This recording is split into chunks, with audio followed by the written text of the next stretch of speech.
তোমরা যারা আইসিটিতে খারাপ রেজাল্ট করো তাদের মধ্যে মূলত দুইটা পক্ষ আছে। একটা পক্ষ ভাবে কি আইসিটি অত গুরুত্বপূর্ণ বা জটিল কোনো অধ্যায় না যেটাতে এত সময় দিতে হবে। পরীক্ষার আগে বা ইন্টার পরীক্ষার আগে 2-3 মাস সময় দিলেই তো A+ পাওয়া যায়। আবার আরেকটা পক্ষ ভাবে কি যে আইসিটি অনেক কঠিন বা জটিল একটা সাবজেক্ট যেটা হয়তো তার দ্বারা সম্ভব না, এবং এই চিন্তার থেকে সে আসলে ঠিকঠাক ওই সাবজেক্টটা পড়েই না।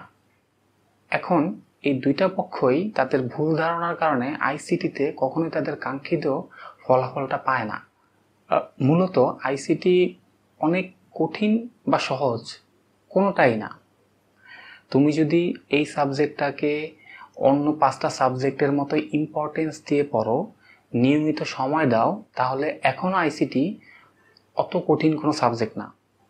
এই সাবজেক্টে ভালো করার জন্য শুধু প্রয়োজন একটু সিরিয়াসনেস অ্যান্ড কনসিস্টেন্সি, যেটা তোমরা শুরু করতে পারো আমার এই চ্যানেলের সাথে, যেখানে আমি তোমাদের আইসিটি বইয়ের প্রতিটা অধ্যায়ের প্রতিটা টপিক খুবই সহজ ভাষায় ব্যাখ্যা করার চেষ্টা করব।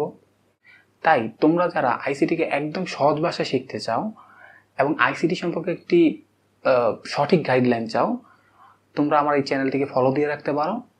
তোমাদের সাথে আমার দেখা হবে আমার মূল ক্লাসে।